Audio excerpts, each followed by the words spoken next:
thorough project evaluation and see whether it is beneficial or not. So Mana? it's Oh, extremely important. Okay. ini hotel Kimaya. I'm getting Dulu some. Ibis, sekarang Kimaya Haris. Can you ask the others to mute, please? Oh, Yoshinoya itu baru itu. Ini Can nggak you? tahu Dumayas apa. Please mute Hah? everyone. Iya, ini BUMN De Braga itu juga. Tapi ya saling There's kecil enggak. some disturbance. Dulu kelihatannya Sarina. Can you what? Lalu sekarang dipakai jadi hotel. Please mute yourself. Can you?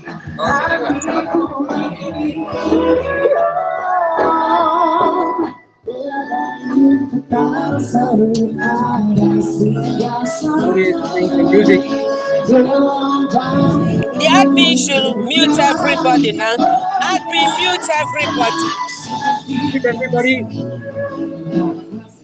except me, of course. Yeah. Can you hear me? Yes, sir. Yes, sir. Can you hear me? Yes, sir. Okay, excellent. So that music is gone. It would have been nice if it was softer, but it is intruding too much. All right. So let's begin with the introduction of what is project evaluation. Now, I told you that we always do project analysis before taking on projects, because even we want to know whether it's good for us or not, and how do we decide. That is a set of criterion that we will discuss. Now, first of all, project evaluation is basically done for public projects. Okay, private projects are basically those which the private sector does, but often private sector cannot come in for rural development, for example, because many projects which are not attractive to private sector because they're not profitable are still very important socially. So, for example, large irrigation project, you will hardly find ever a private sector entity doing supporting an irrigation project, but it has vast social benefits, and that's why public sector comes in. So here we will focus on basically public sector. And one major difference between private sector and public sector in terms of assessment of projects is the private sector does what is known as a financial analysis, and they look at basically their own profits. All right, and they base their calculations on existing prices and so on, whereas the public sector looks at what is known as economic analysis. It looks at the social impact of the project, so it goes beyond profits. Often there are major, for example, irrigation, as I said just now. Irrigation has vast social implications and has vast social benefits, which private entities cannot capture. So there's a big difference between financial and economic analysis. And economic analysis considers the overall impact of a project on the economy and society, and not narrowly on profits for the company. Okay, so this is the major difference, and this is basically what project evaluation is about. So how do then, if we don't have the profit criterion, how do we then evaluate whether a project should go ahead or not? Now, a lot of money is spent on these public projects. For example, in Asian Development Bank, typically a project would be about a minimum of $150 to $200 million. And when you sink such a large amount of money, the entity which is basically the government which borrow money from the Asian Development Bank, they cannot afford to take major risks. They must be absolutely certain that their project is good for society, good for them, good for the country.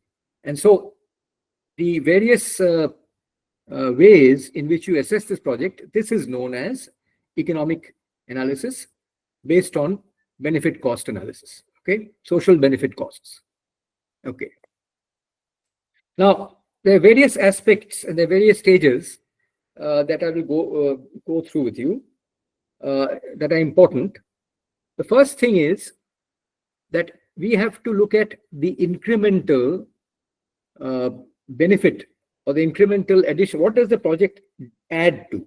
So, for example, if there is already an existing project, and what we are doing is we are expanding that project, there is already some irrigation, but we need to see what happens with the additional irrigation. So, because we're investing in the additional expansion aspect, we cannot take the old irrigation investments into account. So we look at only the benefits that come from the new project, okay, the additionality, okay. So if an irrigation project increases production of rice, the existing production without irrigation has to be taken out to consider only the incremental amount of rice that is grown. Okay, so here is one example of what I just now said. This table shows, for example, without the project, and I'm using the example of irrigation because irrigation is a very important public sector type of project which we need to evaluate. And this throughout, I will use this irrigation example. Okay, so if you look at this table, look at the first column, the area without project and with project. You can see that this project, which was originally was irrigating 99,000 hectares, now with the project. Go to the slides and now moving. Go to the second slide. Click on left side. Did not go? No, left side. No, I've moved only. Can you see now? Now double click the second slide.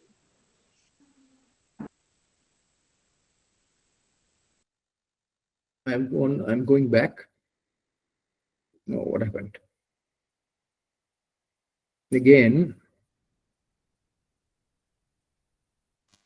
did it have, can you see the second slide, which is contents?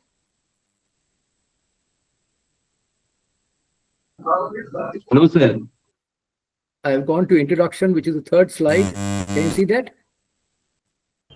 Sir, it is not visible. No, sir. No, sir. No, sir. Sir, if you can go to the left side and click now number 3, or otherwise you can go to a slide presentation. I have gone to slide presentation. Yeah. Let me see one more time. Okay. Yeah. It's moving now. Yeah. Can you see this? Have Yeah, you? yeah. Can you see Introduction is introduction? coming. Yeah. Okay. Yes, sir. Okay. I think what happened is when I went to slide presentation, that is when it stopped. Okay. Okay, Can yeah. you see this with and without project scenario? Yes, sir. Yes, sir. Okay. Slide 4, you can see. Okay. So I was talking about with and without project. That's the first thing that you have to do, which is look at the incremental addition of what the project brings in, not what it was doing earlier. So you have to net out the addition of the project. So if an irrigation project increases production of rice, the existing production that was taking place earlier has to be netted out, and you take the incremental production only. So that's obvious, very important, but that's something we have to do. Okay. So this example, can you see this one, the table in slide 5? Yes. Okay, very good. So if you look at the first column, area, the original amount that was being irrigated without the project was 99,000 hectares. Now with the project, it's come to 135,000 hectares. So there's a 36,000 hectares increase as a result of this project. Okay. Now, given cropping intensities and yields and so on, let's take it here. We are assuming that, let's say, rice is grown in the irrigated area and vegetables are grown in the unirrigated area. Then, taking the various cropping intensities and so on, multiplying them, you get a production originally of 171,600 metric tons of rice in the irrigated area. And now, with the project is 3,91,500. So the net benefit in terms of production of rice is 219,900. Okay. And because you have increased irrigation, the unirrigated area has dropped by the same amount as the irrigation. The increased irrigation was 36,000 hectares. So the unirrigated area has dropped by that same amount, and therefore there's been a drop in the vegetable production. Okay. So we're taking two crops, assuming two crops. rice and vegetables. Okay. And so this is thing. So we take in only the incremental production as a result of the irrigation investments. So that is the important point. Okay, this is may seem obvious, but needs to be stressed. Okay, now let's come to the topic of valuing of benefits and costs. So first, project benefits.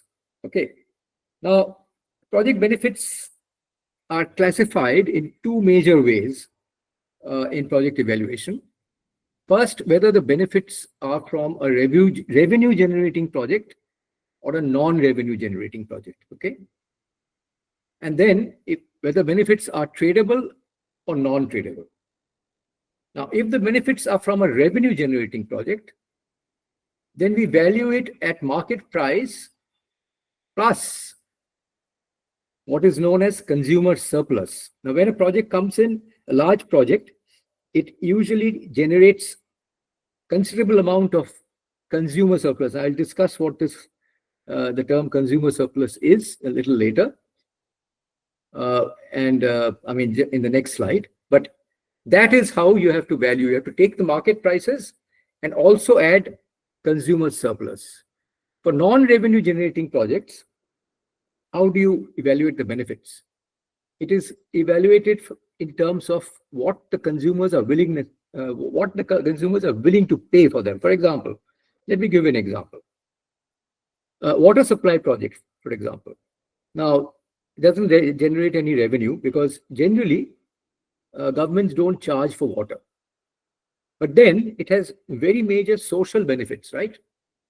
So how do you value, how do you evaluate, how do you assess, how do you measure the benefits from a non-revenue generating project such as water supply projects? You look at what the consumers are willing to pay.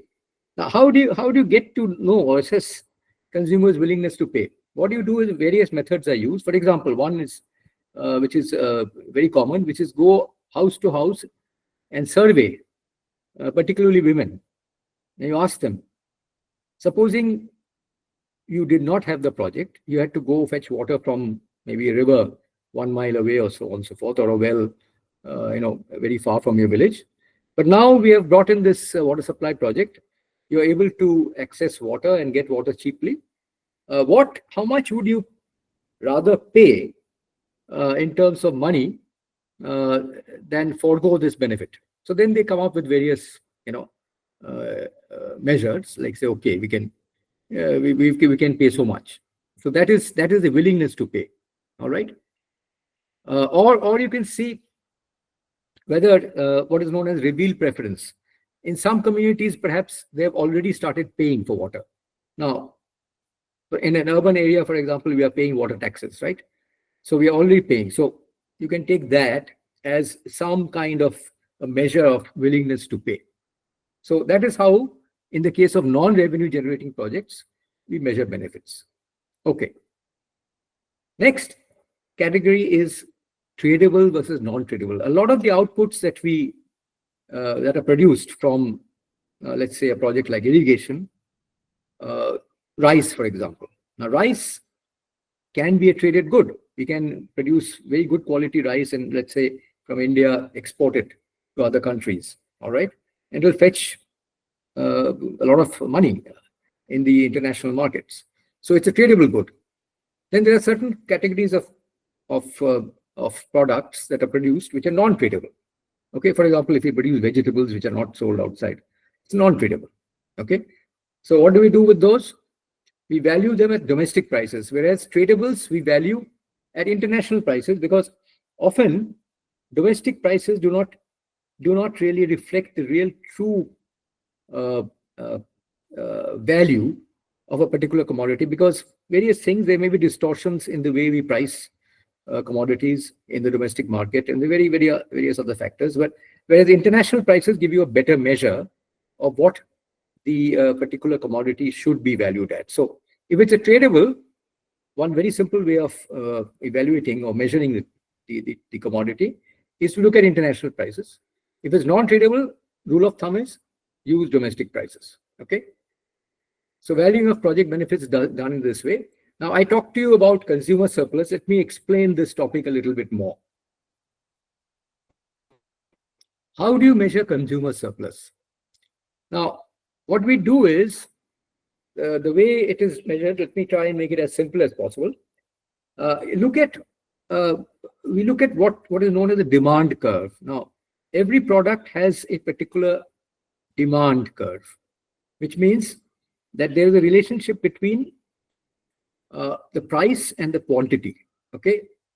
Usually, the demand curves are downward sloping, as we call it, which is as the prices go up, you demand less and less. Okay. So, if you look at this particular figure, so if we go up, reduce the when the prices go up, and price is shown on the what we call the y-axis, and the quantities are shown on the x-axis. As the prices go up, the amounts that are demanded become lesser and lesser. But when the prices fall, people generally feel that they can afford more and more of that product. So the demand increases. So that's why the demand curve, which is shown as this straight line curve here, and this for simplicity, is shown downward sloping. Okay. Now, supposing before the irrigation project came in, Q1 was the amount that was being produced, okay, at the price, and the price it was fetching, or that consumers were willing to pay for it, was P1 according to the demand curve. Okay. Now, as a result of the irrigation project, the total amount that is being produced, quantity of rice, let's say, for example, which is being produced is Q2, and the price that consumers are willing to pay, because they have now so much more, there is a feeling that we don't need to pay so much. So prices have fallen. The amount the consumer is willing to pay is much less. It's P2. So this is at quantity 2, the price that this quantity will fetch is P2. So should we evaluate the entire output at P2 prices, or should we also add what is known as consumer surplus? Now, supposing we started producing and selling the outputs on an incremental basis. Supposing from Q1, we sold this rectangle, which I'm showing here. Okay. The consumers would be willing to pay a little less than P1. So basically, you could have sold that entire output, which is sold a little bit beyond Q1, at a much higher price than P2, P1. So if you go on like that, if you had sold all these outputs on an incremental basis, we could have captured this entire area under the curve, which is the triangle which is known as consumer surplus. Okay. So this is what the consumers would have been willing to pay had we sold each of the incremental outputs bit by bit. Okay. But because there's a market, you can't do that. You sell it at P2. So the total amount that you could have sold it is much less than that. But however, the consumers would have been willing to pay a much larger amount. So this is what is known as the consumer surplus. So this red triangle is the consumer surplus, and it is the area under the demand curve between the two prices, A and C. And that triangle is called the consumer surplus. So the incremental output is Q1, Q2. Okay, that's the amount multiplied by price. This is this rectangle plus the consumer surplus will be the net benefit from this irrigation project. Okay, and not just the lower rectangle. Okay, I hope this is clear. Maybe I can answer questions later on. Okay, let's move on to now valuing costs.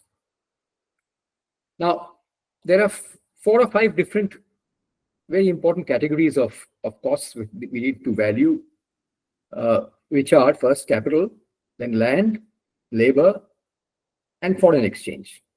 The 4 major categories that need to be evaluated. Now, the cost of capital, which is things like land, building, machinery, and equipment, and so You can't just take just the cost of capital that is used in the project, but you should also add things like contingency costs. What happens if, for example, the project has a cost overrun? Okay. Or while doing the project, suddenly there are major problems in terms of acquisition of land. We had thought that the land acquisition would cost X, but in fact, it costs much more. So because of these factors, you need to build in to the cost of capital contingency costs. In addition to contingency costs, there are costs such as social costs of capital construction, such as pollution, land, water, and air. When you build a project, you introduce a lot of pollutants, or you cut down, for example, trees, you damage the environment, and so on and so forth. So if you're really doing a social evaluation, you should build in these negative impacts of the project as part of the costs of the project. So these are the social costs of capital construction. Okay. Then you have to exclude what are known as sunk costs. When you're building, for example, a road, you are engaged, for example, in building in rehabilitating a road. Okay, let's take a road rehabilitation project. Then there was already a kind of embankment on which you are building a new road, right? Now we don't have to build the embankment again because it's already there, and those costs which are already there are sunk costs. So we don't include those; we subtract those. Add only the cost of new, construction of the road above the pavement, and those costs are the ones that are taken into account. So these are just rules of thumb that has to be introduced when you're talking of capital. Okay, so include contingency costs, include social costs, and exclude sunk costs. Now, what about cost of land? Now, often land has to be purchased, so well and good, but often land is available free, particularly for government projects. A lot of the land that is taken is land that is government land. But does that mean that it has no value? No, absolutely wrong, because it has a social value.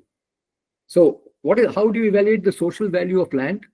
Even if provided free, we must look at what is the opportunity cost. What could have been done, okay, if this land was used.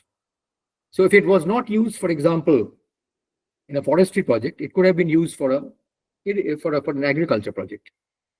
If you're not using the land for an irrigation project, okay, it could have been used, for example, for something else, for building, let's say, schools, or building other infrastructure, road infrastructure. So that is the opportunity cost of not using of using this, and that opportunity cost is the one that is used for valuing land. Okay, value of alternative costs or opportunity costs. Okay, labor is a very large component usually of projects, public projects such as irrigation, because a lot of labor is used. Now, there are two types of labor that are usually used. One is skilled labor, and the way you value skilled labor is you use the market rate. So if skilled labor is costing, let's say, 1,000 rupees a day, then that's what you use for the project. But then you also use a lot of general labor. You find a lot of people sort of staying unemployed, and they don't have any work, and you get them to sort of do all kinds of very, very unskilled work, like, let's say, lifting loads and so on and so forth. How do you value them? Now, economic analysis values them at zero, because they did not have any opportunity cost. Okay, if you did not use them, they would not have been used. Okay, so the social value of unskilled labor, surplus unskilled labor, is zero, or near zero. That is, if they had some other marginal type of work that they were doing, maybe that is the kind of wage that you can pay them. Okay, so it is near zero or zero. Okay, that's for unskilled labor. Foreign exchange. Now, foreign exchange, there's a market rate. So, for example, today, the rupee dollar exchange rate is 84, let's say.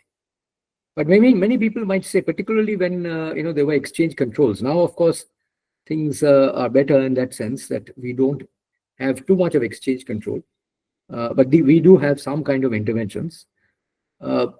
When particularly in early years before the economic reforms, we had fixed exchange rates.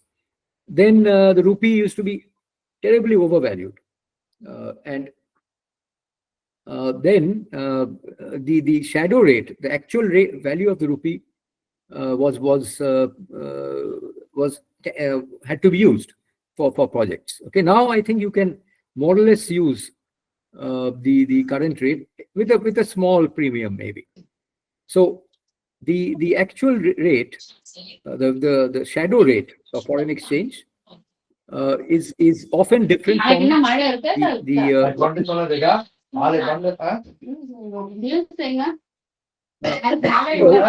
Hello?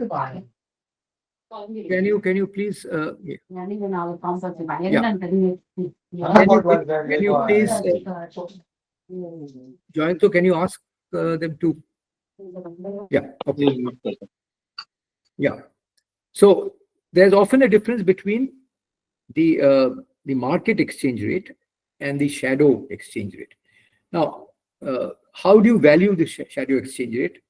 What you do is you take the value of all traded goods and services at domestic prices, and then you divide the value of traded goods and services at world prices in foreign currency. And that ratio will give you what is known as the shadow exchange rate premium that you have to use.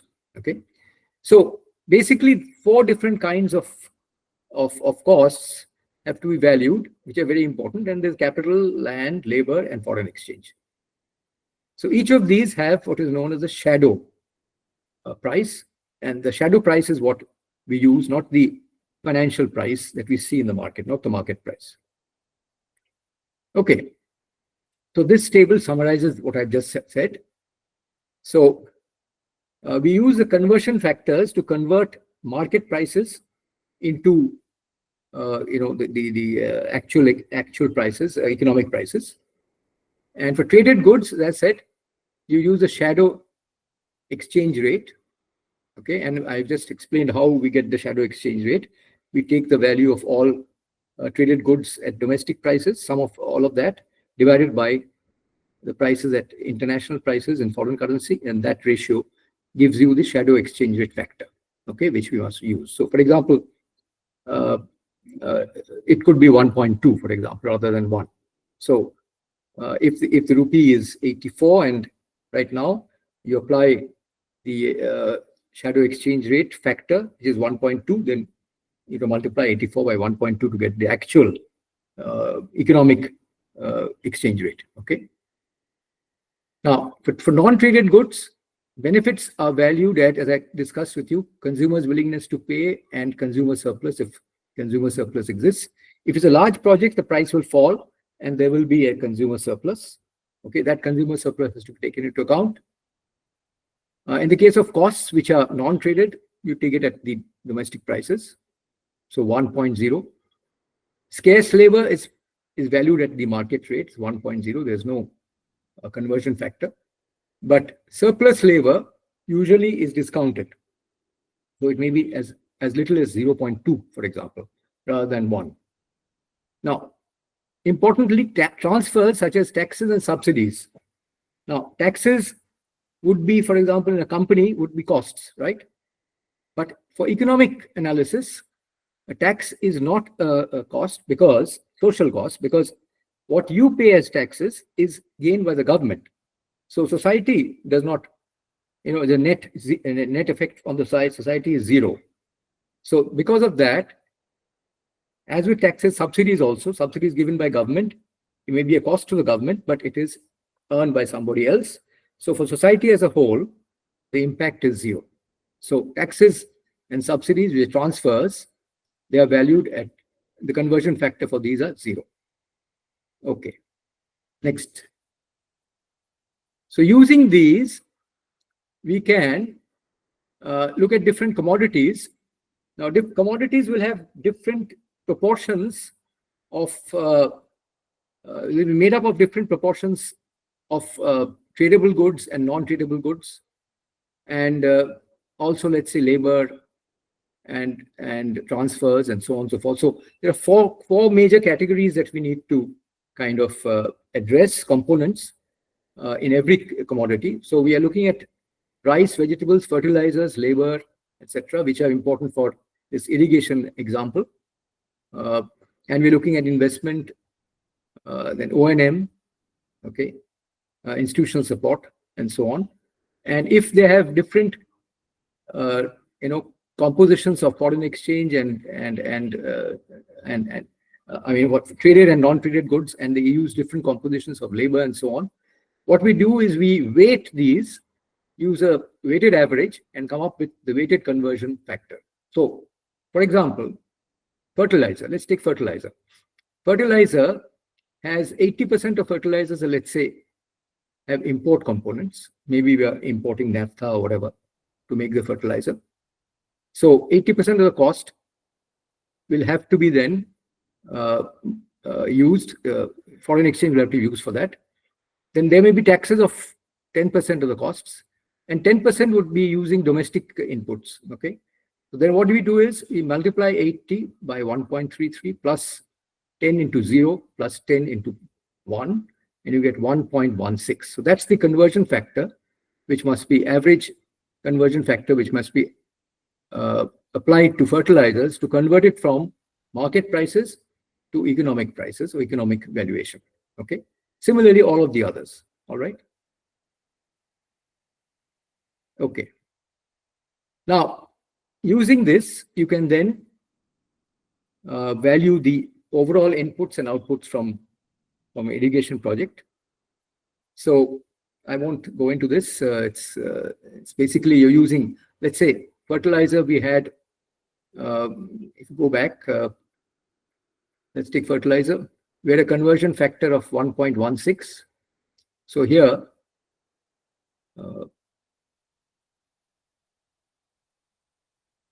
fertilizer with the project has gone up from 600 to 6. Now the financial price was 600 multiplied by 1.16, 696. Similarly, net output of rice, if it was valued at 4635 rupees per ton. Now the economic price would be, if you multiply that by the conversion factor of rice, and you get this. So benefits and costs, and you get the net benefits, okay, from this. Just using the conversion factors. All right, so we have talked about how do we, very, very briefly, of course, this is a very fleeting example of how to do benefit and costs. I just talked about how to value benefits, how to value costs, what are shadow prices, how do you prepare, how do you construct conversion factors, how do you use the conversion factors to value net outputs, and we need all of these components to come up finally with the evaluation of the project. Okay. Now, one last thing which is very important is future prices. Okay, we have to look at not only the prices now, but if a project is to run, particularly a public project runs many, many years, maybe 20 years or maybe 50 years. So we have to look at the price of the output, forecast the price of the output over 50 years. So if the price will not remain unchanged. So we have various assessments made by various organizations, for example, about the price of rice. Okay. Everybody thinks that because there'll be more and more production of rice, and because less and less demand, people are moving away from cereals into consuming other products. The demand for cereals such as rice will fall, production will increase. So over time, the price of rice is likely to fall. So what we do is we employ a discount factor. So if it was 1, this over the years 1 to 6, for example, it will fall from 1 to 0.879 down to 0.744. And then let's say we assume that it continues at that rate, because we don't know anything about that's too far in the future. So we assume that it will remain roughly there. 7 to 28 years, it will remain at 0.7 741. So 25% discount from year zero. Okay. Similarly, fertilizer, which is a very important input. Okay. Maybe for fertilizer is different story. There may be an increased demand as as the years pass. So, and these forecasts are done by various organizations, and they are available. So when you're evaluating a project such as irrigation, you can use those forecasts, and this is how, for example, we lay them out. So this is very important. Adjusting future prices using forecasts, that is also very critical in evaluating a project, because these projects run for very long period of time, and therefore we must make some assumptions about the future trend of prices of inputs and outputs. Okay. All right. Now there's a very interesting and important aspect to project evaluation. When we look at benefits in the future and costs in the future, we have to introduce what is known as social discounting. Okay, future discounting. Because if I ask you, what is more valuable to you? Is rupees 100 now, today, or rupees 100 tomorrow? You will obviously say rupees 100 now is much more important. But how do you value the rupees 100 tomorrow? You introduce in your mind a discounting. Okay, you say, okay, maybe rupees 100 tomorrow is 80% of the value of today's. So similarly, there is what is known, society has its own social discount rate, okay, rate of discount. So when a project like irrigation project will be having benefits way out into the future or many years, okay, maybe 30 years. So each of the benefits of each of the years will have to be then discounted one by one. So the total benefits is the sum of the discounted benefits year after year. So B in the first year is discounted by the discount factor R.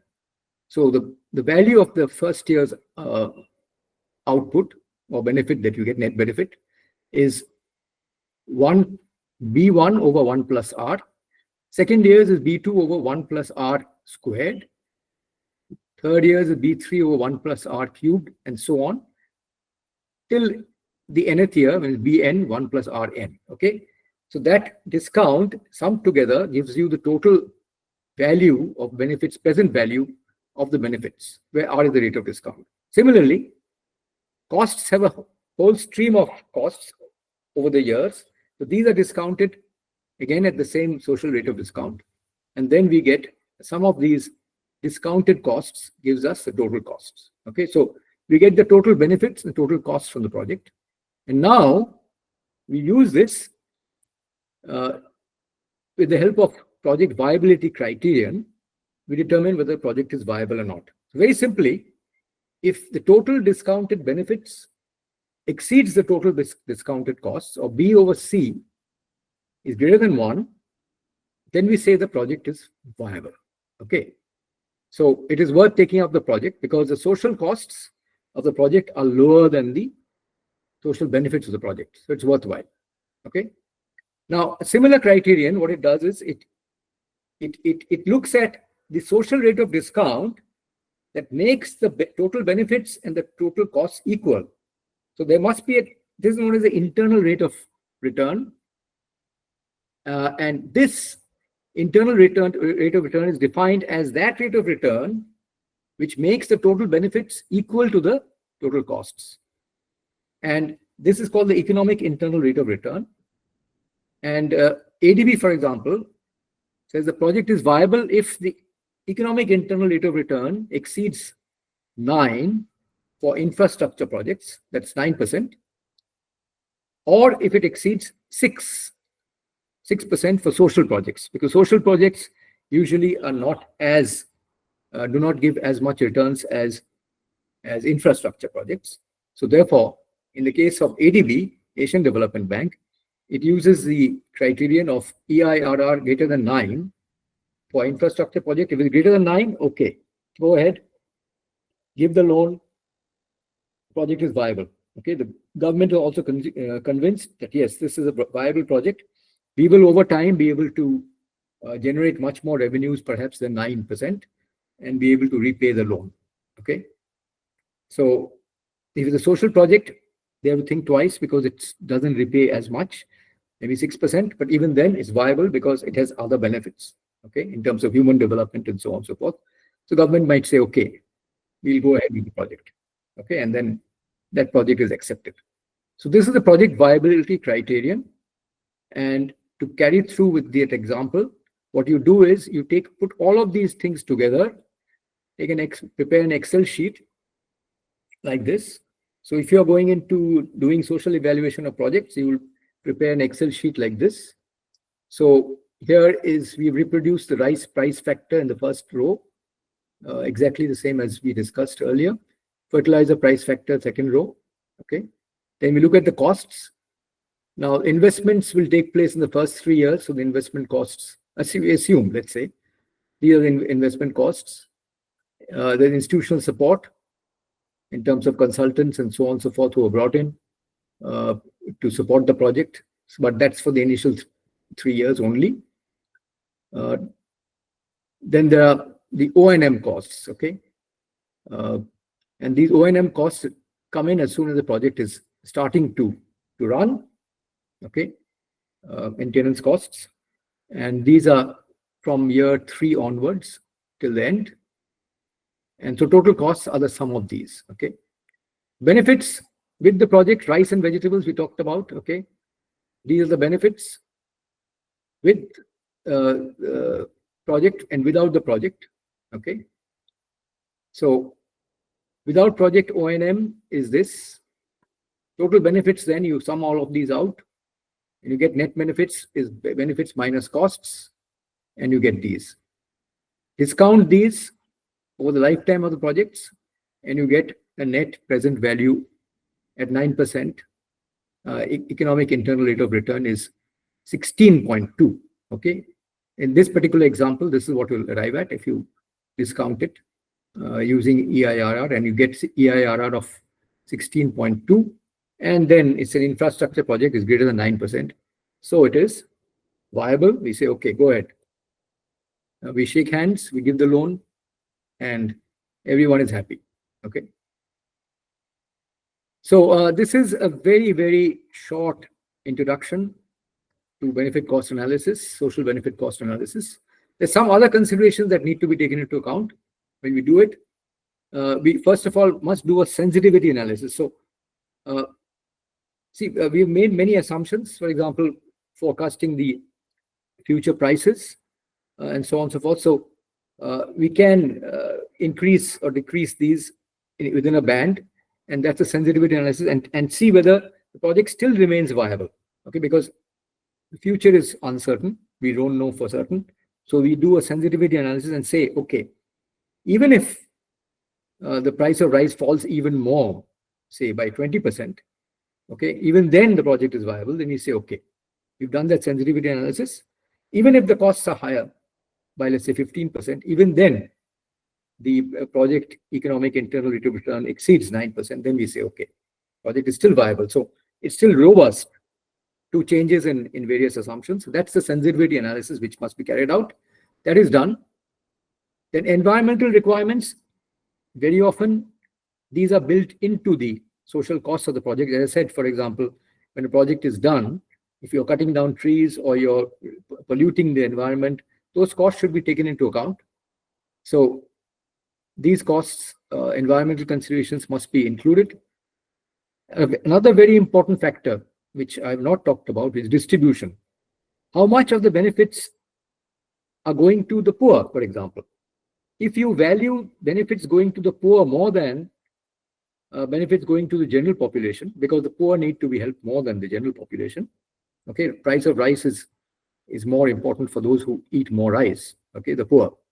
So in that case, you might give weightage of benefits going to the poor at a higher rate and value those at a higher rate than for others. And this is called the distributional allocation benefits.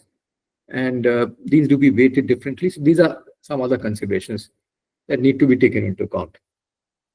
So that concludes this very, very short analysis of benefit costs and how to evaluate projects of this nature. I give you these three references. This is the very, very important document which was prepared in 1972, which forms the basis actually of all project evaluation. It's written by Dasgupta, Margolin, and Sen. I used to teach it when I was teaching in St. Stephen's College economics. I used this. Then there are this particular example which I have drawn from is from guidelines for the economic analysis of projects done by Asian Development Bank, and the project uses the data from the Madhya Pradesh Irrigation Efficiency Improvement Project, which is an actual project. You can also have a look at that and see how that project actually used benefit cost analysis to evaluate the project. Okay, I think I will wind up now. There are still a few minutes left before 7. Maybe if you have questions, please let me know.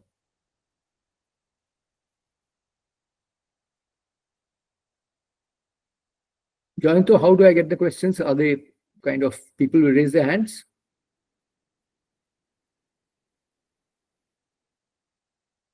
Do you have questions?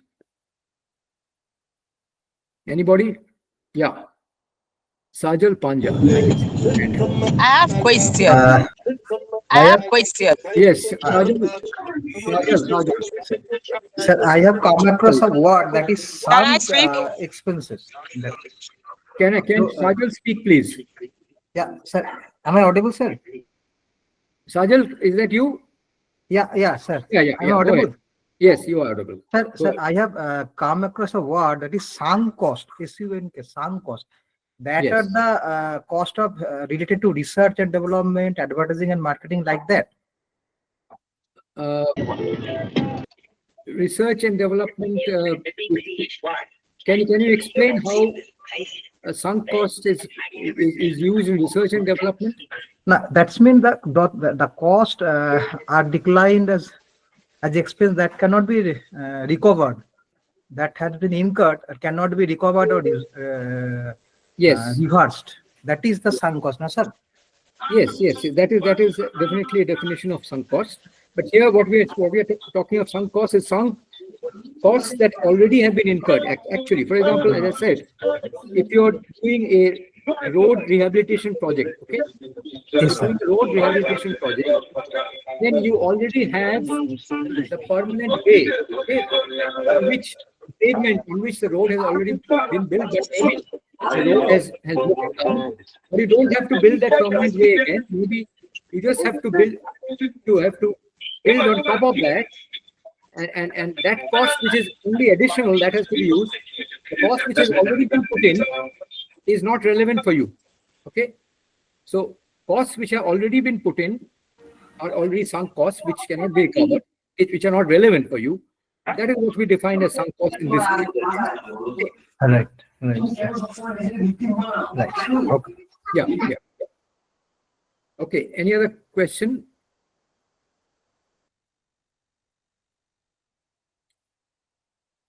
Any other hands? I have a question. My hand is up. My hand has been up. Yes. That's Cordelia, is it? Yes, Cordelia.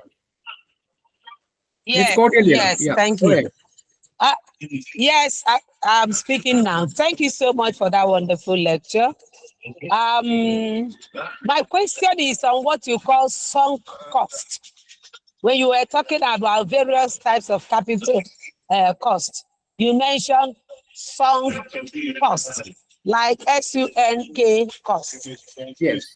And then I also want to mention that sometimes the project might be so complex, it becomes difficult to, get all the costs. So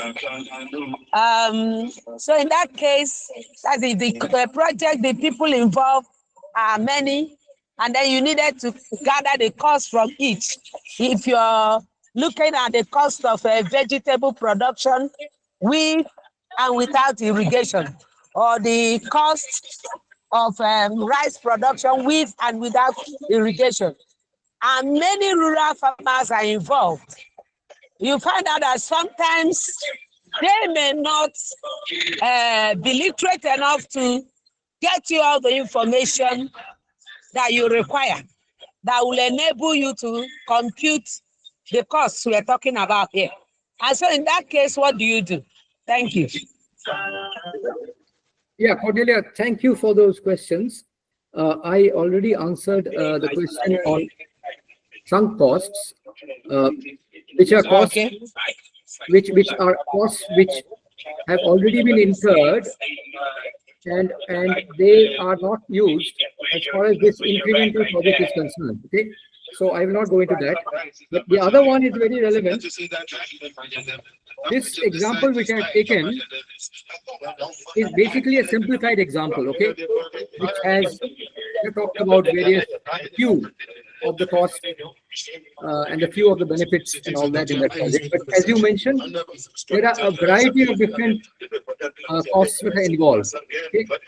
Now, as far as possible, you do the surveys and you will find that maybe 95% of the costs are not too many, maybe just about, 5 or 6 costs capture 95% of the total cost of the project. Okay. And then maybe for the rest of the 5%, you need to do 120 other different costs.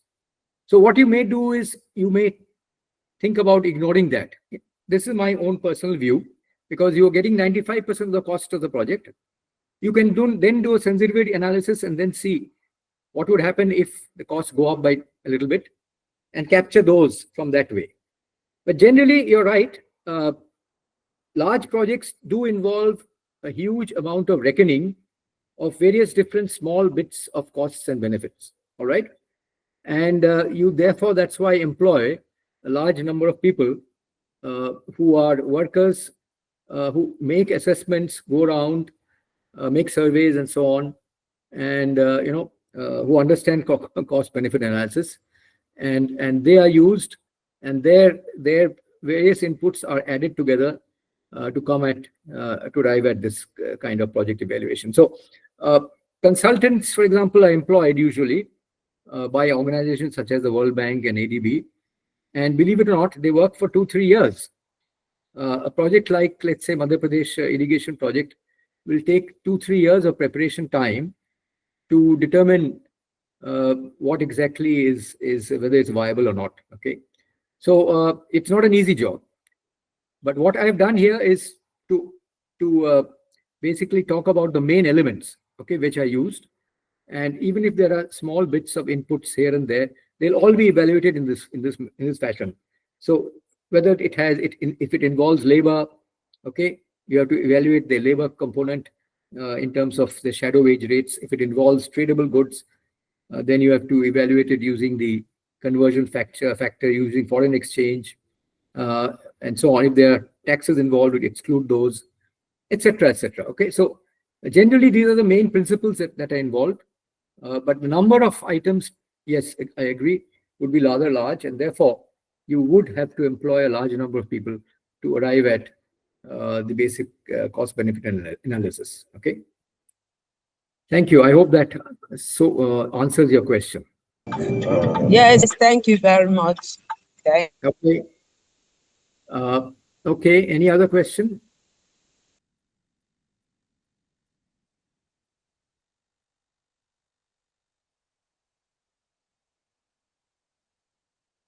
Any other question? Well, there is, please, what I'll do is, I think I've given my presentation to the organizers. Jayanto, can you please share it with everybody? This example, actually, when you go through, you'll see, if you understand it, you'll understand the numbers. You can use this as an exercise to test your understanding.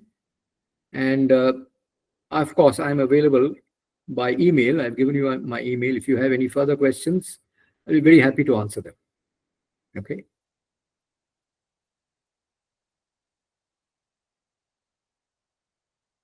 Any other questions, comments, observations? I have an observation. Yeah. So Mr. myself, Mr. Anwar, myself, yes. yes, sir. Thank you, Yes. sir. Thank you so much for your brilliant presentation, like economic analysis of the development projects. It's an quantitative analysis, cost benefit analysis. For any project, always somebody use like TVC, time, value, and cost. So as for example, sir, I'm working in Rural Development Academy, that is RDA, Bogura, Bangladesh. So we have a special center for irrigation and water management. That's under this center, we are implementing lots of projects related to water treatment plant, arsenic-free safe water supply, then solar power irrigation project. So my observation is, in this case, when we are implementing our project, our beneficiaries almost vulnerable rural households. So cost benefit, if we think cost benefit analysis, then in that case, the poor farmer, poor households, they are not, sometimes they are not able to provide their assets or their fund. It's a joint collaboration between this center and the rural households. So as for example, if we want to set up a deep well for the safe water in rural areas, then 60-70% have to pay government from RDA Bogura, from center, 30% from rural households. So in this case, what is your observation and what is your thought regarding production and cost benefit analysis? Thank you, sir. Thank you so much. This is a good, very good question. If I understand what you're saying, Mr. Anwar, you're saying that, by the way, I've been to Bogora. Okay. I have had the opportunity to visit Bogora. Yeah. I came with an ADB and a World Bank team some years ago. It was a very nice journey from Dhaka to Bogora. Yes. Now, yes, what you're saying is if the cost is shared between the private persons and the public sector, how does the analysis change, right? That's what your main question is, right? Yeah. If it is not only public money that is used, but also private money. Okay. Now, Yeah. I would think the analysis would not change because the costs and the benefits would have to be evaluated in terms of economic terms. Even if the money is shared by the poor peasants, okay, there is a social benefit, so the benefits will have to be evaluated in those terms. In fact, it will be very good if it is done that way, because you get benefits which are coming back to them, maybe to society. So the economic analysis is much better than a financial analysis, and the costs are Why similar. are you dropping me? But what is important is I talked a little bit about the distributional angle. Okay. Now, Where is the you may want to, in such projects, value the benefits to the poor at a higher price, at a higher economic price than the general population. Now, we used to use it in Asian Development Bank. What we did often is, if a project disproportionately benefits the poor, okay, then it is called a poverty reduction project, and it was basically given a priority. But the more elegant way to address such projects is, as I mentioned, if you value the benefits that are going to the poor at a higher rate than it goes to the general population, then the project will have a better sense, better understanding of the actual social implications. And then the sharing of the costs by the poor will be in a way better rewarded. Okay. Maybe that is one way to handle it. Okay. Thank you, sir. Thank you so much. And similarly, if the costs, instead of looking at the costs, for example, a rupee which comes from the government is probably not as much valued as a rupee which comes from the poor. Okay, poor shareholders. Maybe you may want to give it a higher cost. Okay, Yeah. in terms of that would be a judgment you have to use.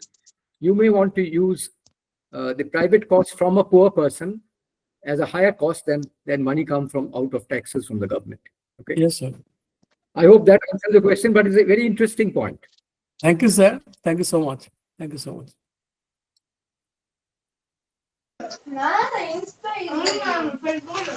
So any other?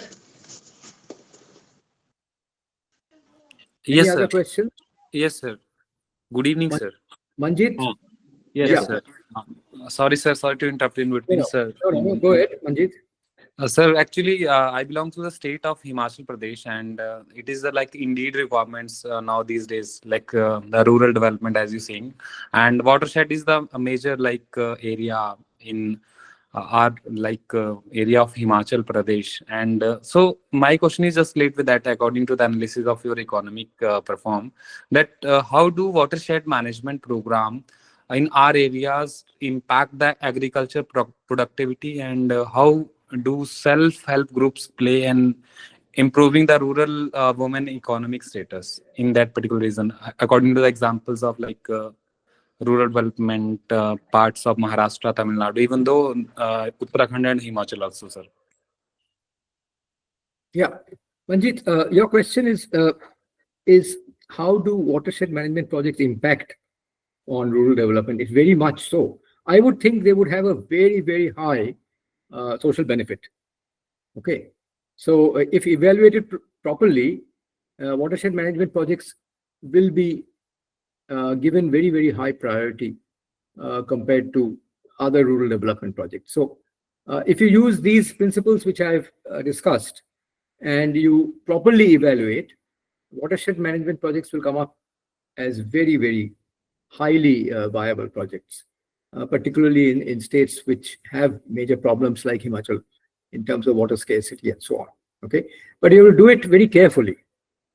Yeah, because a lot of the benefits in water, see, the benefits are, as I said, it's a public sector project and it's non-revenue generating. So how do you assess, for example, the value of water to farmers? You have to look at very, very carefully surveys and ask how much would you be willing to pay for this water, then go without water, and then come up with a proper assessment of the value of such water. So here, the valuation of benefits from these projects would be an art, which would require some research, would require a lot of surveys to come to a real conclusion. Okay. Okay. I think, Jayanto, I think that possibly is the number of questions I can take right now. So if you agree, I would like to thank. Is there one more? Will you share your email ID so that we can contact Yes. you? Yeah. My email ID is there in my last page of my presentation. You can look at that. I'll request Jayanto to share the presentation. It is, if you go through carefully, it requires a little bit of calculations and so on. If you look, if you understand the concepts, you'll be able to see why the calculations and the numbers are as they are. And then if you're able to see these properly, you know that you track this whole idea of benefits and costs. Yeah. So I'll ask Jayanto to share it. And if you have any questions, please do write to me. I'll be very happy to try and give you an answer. Okay. Thank you. Thank you, sir. Okay, Jayanto, I think that possibly concludes my session. And with that, I will wish everyone well. Good evening, good day, good night, whatever it is. And thanks for listening. So, Ashley, you have raised voice, hand. Do you have any question? Otherwise, let us close the session today. There's one hand going on, Hridainath Sonue. Hmm. Very quickly, Hridainath, very quickly.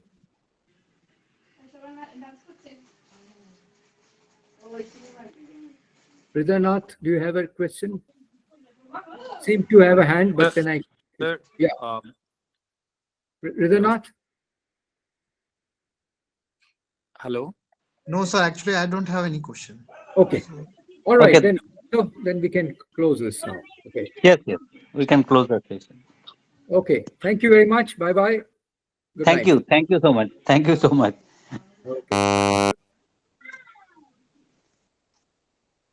Okay. So good evening, and after the session, you have gone through that mainly the project appraisal. When we talk about the project appraisal, you have gone through that is a economic appraisal and different component. When even the large scale project or even short duration project, there are some of the methods already discussed, like payback period and benefit cost ratio, or even NPV, even sometime IPR also the part of that. The mostly, but those projects are part of the generally big project. So when we talk about rural development project, when the funding agencies or other, they go through the appraisal, the project appraisal. Generally, this other things are also considered. Do you know that what is called PEST? PEST, PEST. Anybody have any idea Sir, about that? political, economical, social, and technological. Exactly, exactly. So we go for the paste analysis also on that mainly because it depends on the what kinds of project. If it is a research project, is something. If it is an implementation project, then paste analysis is one of the important. If you go to the political, the people it start P as a political. Sometimes it is the people also, that how the people are accepting your project, so based on that, or how people will be involved. Nowadays if you see that almost all the development project there is called contributory, so there will be one sorts of people participation in terms of contribution, either some money or some in terms of labor or something, that the consultation or the even some consultation in the different way of which help us to sustainability of the project. When we talk about the whether the project will be sustainable or not, see, it's one of the criteria is that how the people are involved in the project. So several funding agencies, they used to do that, the paste that people, how the political as well as the people, because nowadays there is also another concept everywhere it is coming as a political economy. I am sure that you are aware about this term of the political economy, because whatever the project they used to invest, they always think that what will be the political dividend from this. So if you see that when while sanctioning a project or implementation of project, they always look for that how it can be the political dividend of for the particular ruling party, either it's a state or the central or any other. They go for the project which have a political dividend for them. So the project appraisal things that they always think of that how people will be part of that, people will be involved, or the people will be benefited. So this is one. So when we talk about the paste analysis, so generally two things are important. Either you are going for that political, because they are the mainly. If you take the political in other way, but if you see that political is basically they are going as a policy making process. So the how the policy making process and other things will be there to how it will be benefited and how it can influence the thing. So most of the project, when we talk about the project appraisal, then project appraisal generally they think on that people oriented or policy and political oriented. Second, as it was mentioned that PEST, that economical analysis, or nowadays it is economical analysis, but beyond economic analysis, a lot of methods are coming to make the environmental analysis. You know that EIA, environmental impact analysis, and those that EIA or nowadays the any project, wherever it may be project, people are concerned about the uh, ecological as well as the environmental assessment point of view. How this project is going to uh, either benefiting to the environment in the favor of that, because nowadays people are talking about the sustainable development and sustainable rural development. Even that earlier the corporate sector also, they used to do the lot of project called CSR, the corporate social responsibility. But nowadays the term corporate social responsibility is slowly coming at the ESG. I am sure that you have heard this term and you know about this, the ESG concept, the environment and social governance. So environment is a part of that. So it is not only that you are thinking for the social or economical part, but you have to concern about the environment. So that's why any project, whenever they are going to get the clearance, they used to see that how this project is going to, or how much it can deteriorate or affect to the environment, or how that environmentally friendly. So every project nowadays they are talking about sustainability of the project, but sustainability is not necessary only in that way long term, but it's also talking about the how it can favoring to the environment. So there are many more. So when we are talking about the pest, the people and political, then environment and economical. So both are same. Then yes, when we call it as a social, so obviously one of the part the people will be there, the social thing, the even this project, any project, wherever it may be, there is a social acceptance, even the social culturally things are there. But there is also another term is called that social cost benefit analysis. What Dr. Chatterjee was talking about, the cost benefit analysis, this CB ratio and CB cost benefit ratio.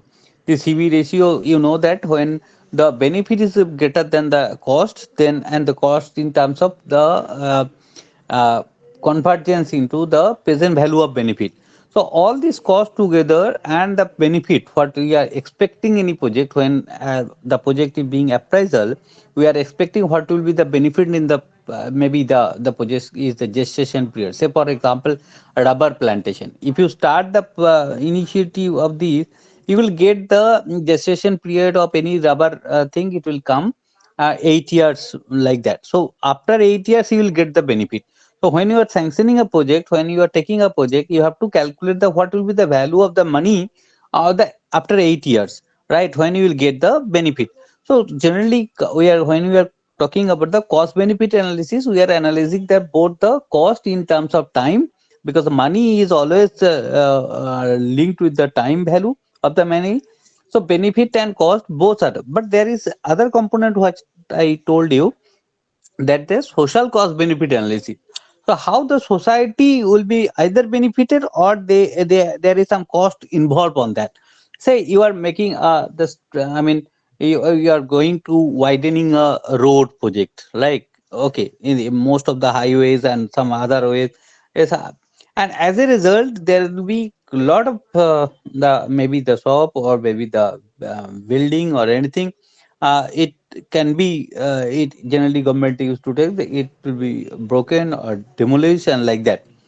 But as a result, the people people generally face the problem. So there is also cost involved on that. They because they are dream or they are all these things they have constructed their dream house, but because of the widening of the road, it is demolished. So then it's a I mean, sometimes people can't accept those things. You may see that there is a compensation for that project when the government is taking severally. Obviously, there will be compensation for that. But sometimes even that is a, and that is called sometimes you know that development displacement. This project is called also the development displacement project. When I was working at the State Institute of Rural Development in Tripura, and at that time I got a letter from the governor. It came to the government too, and then there. There is a call one hydroelectric project, right? The hydroelectric project, it was constructed here in the state of Tripura, and then the project was expected, the investment, whatever is the investment, project was expected that there will be some energy, and the hydroelectric energy will be there. But lot of tribal people was evicted from the place. Lot of tribal people are evicted. So the letter I got from the governor, it came to that there is a right time to make a social cost benefit analysis, because of the hydel project, the investment, the monetary investment, we made that, and the power is being generated. But there are a lot of tribal people who are evicted, or sometimes it's called, that in the most of the cases is called this development displacement. So because of this project, whenever there is a project, either it is going to destroy the environment, say the rail line in the, even our colleague was talking about the Himachal Pradesh. Himachal Pradesh is very badly affected because of these things. So a lot of projects are being implemented, but it is, damaging the environment and other things. So whenever there is a project, so they are talking about the social cost benefit analysis. The tribal families, they are evicted from that, and there was a question that they have joined to the insurgency group and other thing. So governor want to make a study on that, and it came to me that how, whether this the project, which is called hydro project, whether it is going to benefit the state, or it is the people who are the they will be badly affected from that.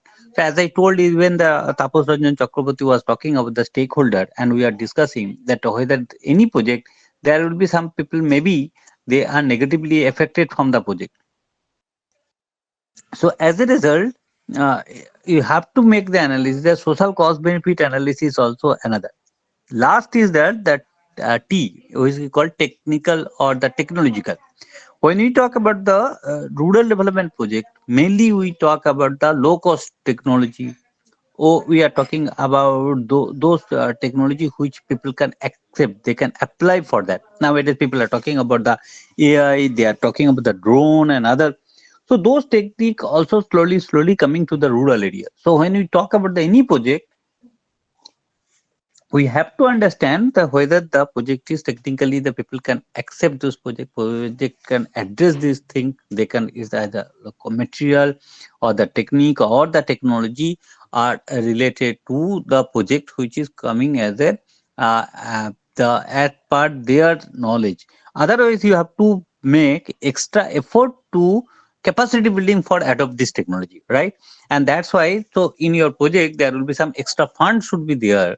How this your technology, if you are going to uh, incorporate any new technology or a modern technology, you have to keep in the mind that how the people who will they can accept this project.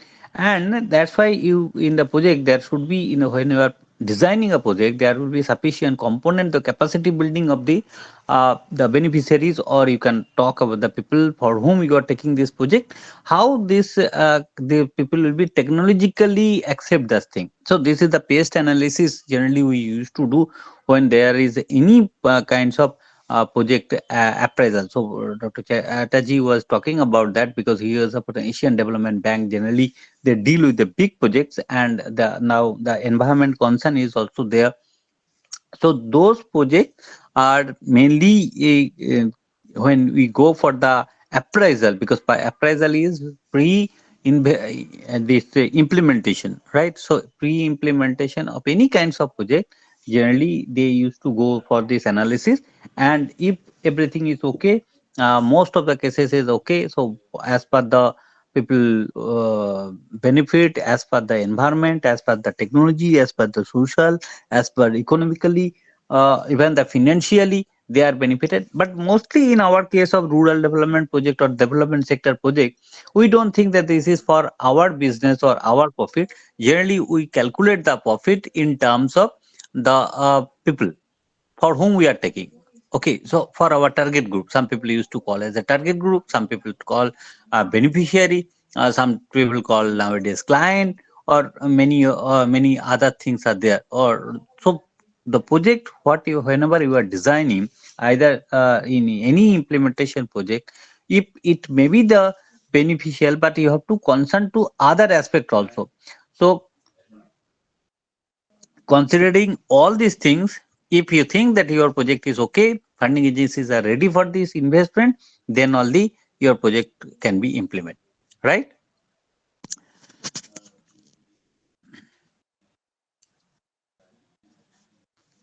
So today was our appraisal, and our next speaker supposed to be Dr. Rajat Dey. But because of his daughter's problem, today he may not join. Maybe next day, either next week or this, he may join. And for today's, we are keeping for only Dr. Chatterjee class related to the project appraisal and this. So if you have anything, please share your thought, and we try to clarify. Or and in the meantime, I will also tell you that as we mentioned that as project appraisal things are there, and project designing, I will request you, if you are interested. If you are not interested, because it is not mandatory, if you are interested, please I can share in some format, proposal format, so you can develop a proposal, either research proposal, if you are interested to make a research proposal, or any kinds of proposal, the project proposal, if you can submit. That is not related to certificate, but the gradation of certificate. So as we told in the initial early in the very beginning, that we are not everybody will get the certificate, that is true. But when you are going for a certificate, but the gradation, the best research proposal or the project proposal, can you say? I just could not follow the question. Let me check it. Thank you for the information lecture. Please, can you say again about the assignment? Okay. As assignment is that you have to submit a proposal, project proposal, right? Either it's a research proposal or implementation proposal. One proposal you have to submit. That is the one assignment, single assignment. And last day there will be on the 8th there will be online exam related to that entire training program, whether you have attended that classes, all the classes or not, all the sessions are not. So based on these sessions, there will be a exam.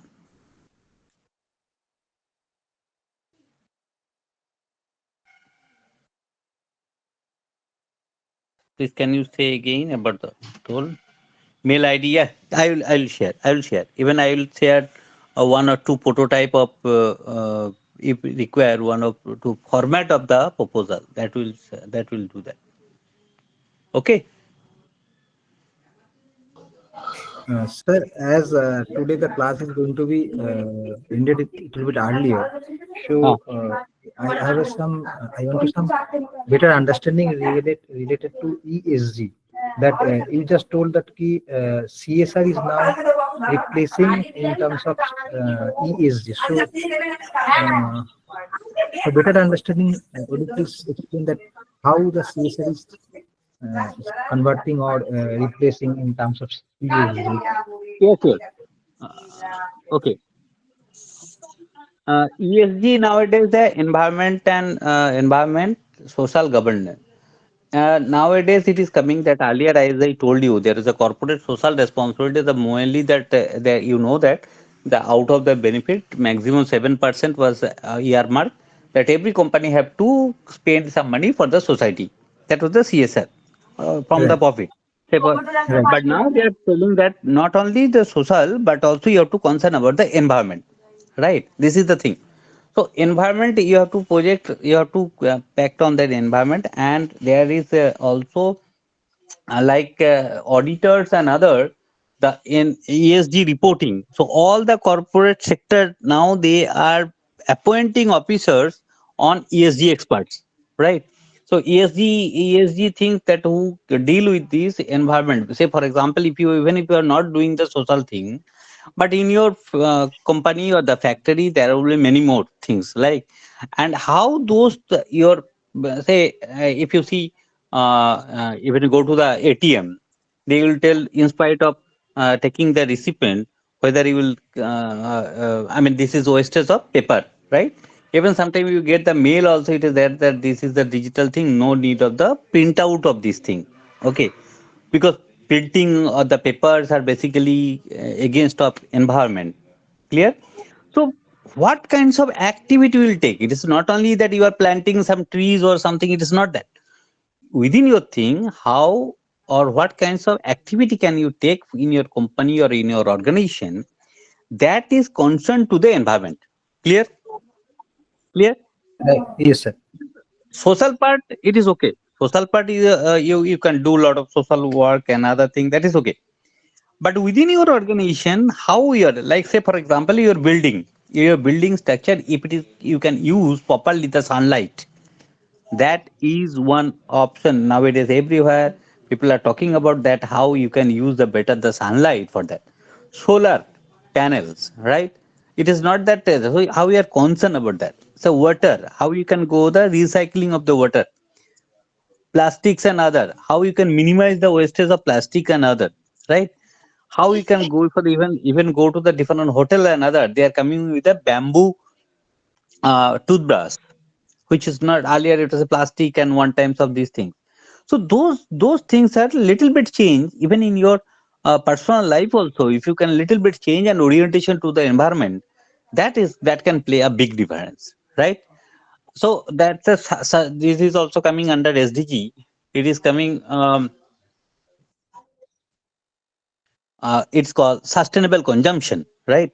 Sustainable consumption. If you see that most of the cases, we used to consume what is not required, either in terms of food, either in terms of clothes. A lot of things we used to purchase, which is not necessary that much. Even you know that our even sometime for our style or sometime our fashion, sometimes to show something, people who use those vehicle is a mode. I mean, which is not required at all, but we used to consume, right? Mobile, you can manage this mobile with the small, but you are going for the bigger mobile or more mobile.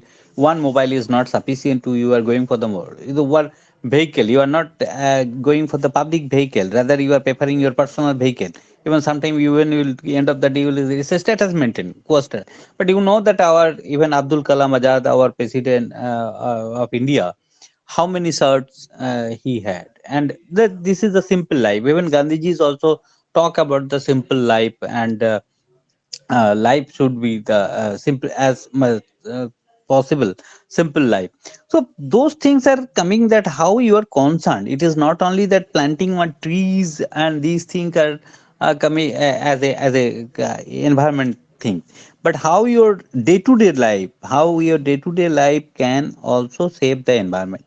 So every company now they are going for the that ESG project. Earlier it was that whatever your profit, from the profit you will invest to the society. That was your the things was done. But now we are telling no. Even your day-to-day activity, even within your organization also, how best you can use the environment also. So environment friendly office, either smoke free office, the plastic ban in the office, plastic no plastic zone. So those concepts are coming, right? So this is called ESG. Is it okay? Yes, sir. So there are many more things. If there is in Malaysia, my one of our colleague is here. In the Malaysia, there is a called organization MAPAN, who are working on the this ESG. So lot of regulatory form. Nowadays, as I mentioned, every company they need, even the government sector also. It is coming. There will be one ESG officer. ESG posts are being created and other. So, and if you are with us in the touch, we are coming with the ESG certification course here. 1 month international certificate course on ESG with the organization of MAPAN. We are trying to talk because I am in the board member. They have total 62 board member, but I am one of them, and one from Bangladesh and rest 50 from the Malaysia. So we are working on that. And I am looking after that ESG and rural development, how it can be like bamboo. Somebody is speaking, Mr. Sajid. Somebody is speaking. Yeah, so ESG things as the regulatory, yes, this is sometime if you go to the little bit search and email and other internet, you can get the ESG reporting things are also coming. So how to prepare the ESG report, ESG reporting, those things. So it is very not only the rural development part, but also in the corporate sector it is coming very almost like a mandatory thing. So, but the things are gearing up, and we are thinking. So, our next course we are thinking on research methodology in development sector, because a lot of people are involved in the research and these those things. Second, we are coming from the 11th of January. We are coming with the international certificate course on climate change, mainly focusing on climate change adaptation and the local based solution on this, and carbon finance, climate finance, and carbon credit and those things. So, and after that again we are coming another course, AI for agriculture and rural development. So these are one by one course are we have already said almost ready, getting to be done. So after this course, next course immediately next week another will be the research methodology course. So with this today we are going to make early winding up of this session, and tomorrow again we'll meet in the 6 o'clock. Yeah, Johanto sir, any other very, question? very, very good evening, sir. Very good evening from Penang, Malaysia, sir. Oh yes, yeah, I have one query. please. That is, now I am in PhD. One of my Chinese friend, he told me, "Oh, what are you doing?" Then I informed him I am doing an international certificate course in rural development project management. So he asked me, so why China is not included in your global forum for sustainable rural development? Oh, So do you have excellent. any He told do you him have that any? Yeah, sir. can he take the responsibility as a country director? We'll be happy to invite him. Oh, okay. You Okay, talk to him. Okay. okay, sir. Okay, thank you, sir. We'll be Thank very you so much. happy if you can join with us. Okay, sir. Thank you, sir. Thank you so much. Okay. Even we are looking for Korea and South Korea, not North Korea. South Korea, because South Korea have done a lot of rural development thing. So that I am looking for one from South Korea, because they have done wonderful some experiment in the rural development. Anyway, Sir, thank you, sir. so, Thank you so much. okay. So any other question? Because it is your platform. Anything you have? Because we have another 3 days, we can cover those things. Sir, Specifically, if you, yeah, when we have to submit the proposal, means project proposal? the related to project proposal, I am coming to the group. Okay, I'll tell everything in the group, Right. because a lot of people are not here, so they should know. Yeah. So today Okay, no class will be held, sir? no, already done. After that, no class. Right now, I will stop here. Okay, sir. Thank you, sir. Thank you. Good night, It's sir. a break. Take care, Okay, sir. it's a break. It's a break for. Okay, thank you, everybody. Maybe we'll take more class in coming days. We'll manage and this. But today he has problem, so that's why I just stop it. If I Okay, take thank you. every class, then it is a problem also. Thank you Okay. very much, sir. Anyway, Thank you. thank you. Thank you so much. Thank you so much for Thank you, joining sir. us. Thank you, sir. Thank you. Thank you. Thank you. Thank you.